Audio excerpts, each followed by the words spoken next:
This is CMC World, a new perspective.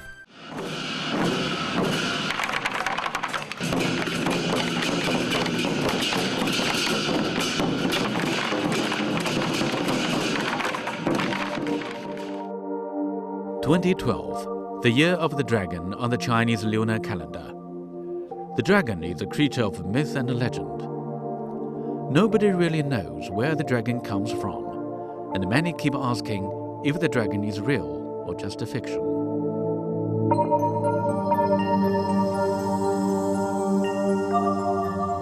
Professor Tao Lifan has been studying Chinese folklore for more than 3 decades. He explains where the first image of dragon came from. 从它的形成来讲，已经有很长的这种历史了。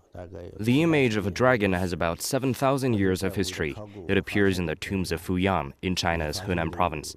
Between inscriptions on bones and turtle shells, these inscriptions depicted a horned reptile, teeth, scales, and sometimes paws as well. This is regarded as the first dragon of the earth, and the history of dragon culture has run a long course from a remote source. 这种文化的形成呢，源远流长的。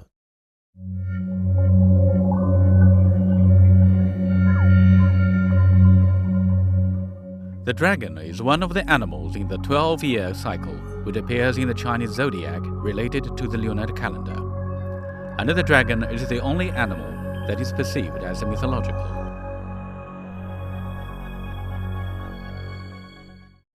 龙它是一种综合性的一个文化符号。 The dragon combines various good wishes.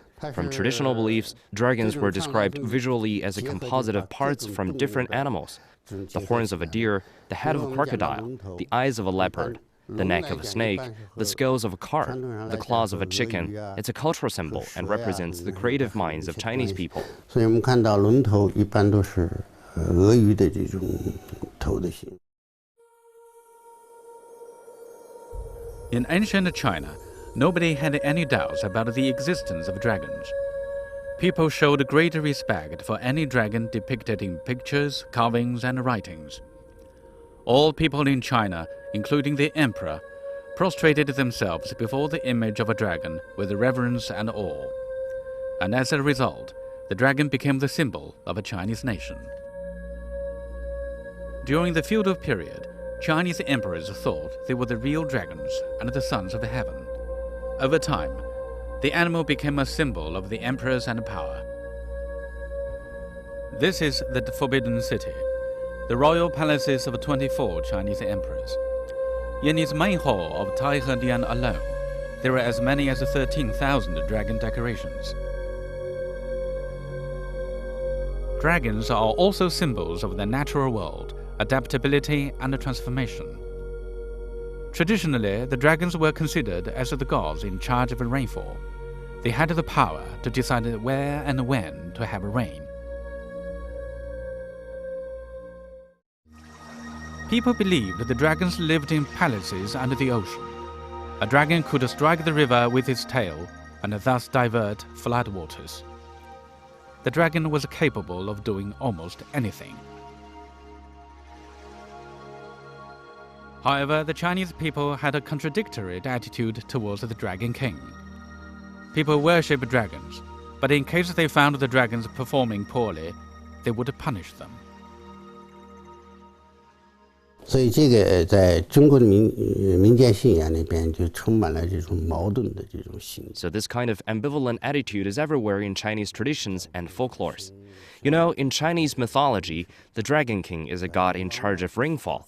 In times of drought, people would go to the Dragon King temples to beg for rain.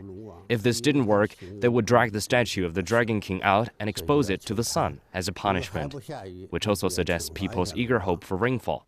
So you see, in China's folk stories and mythologies, the dragon became a comprehensive cultural sign. 所以这样一个等于是对龙王的一种惩罚。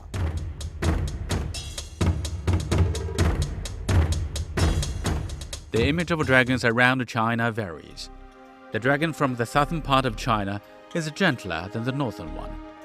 And the different ethnic groups have their own versions of the traditional dragon's head and clothing featuring dragons.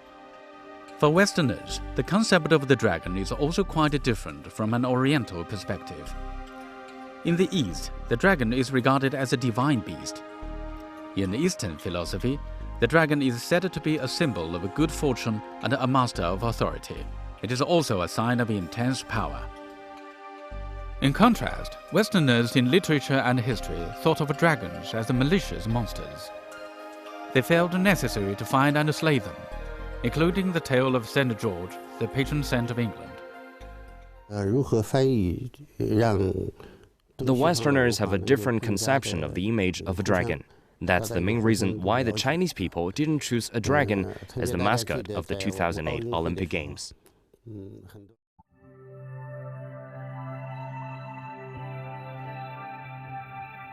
No matter how different images and concepts are, the Chinese character for dragon is the same.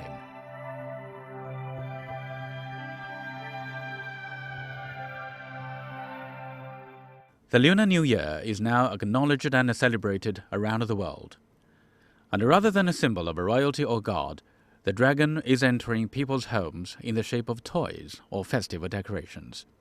Wherever they are, the dragons will always remain as powerful, mysterious, and enigmatic.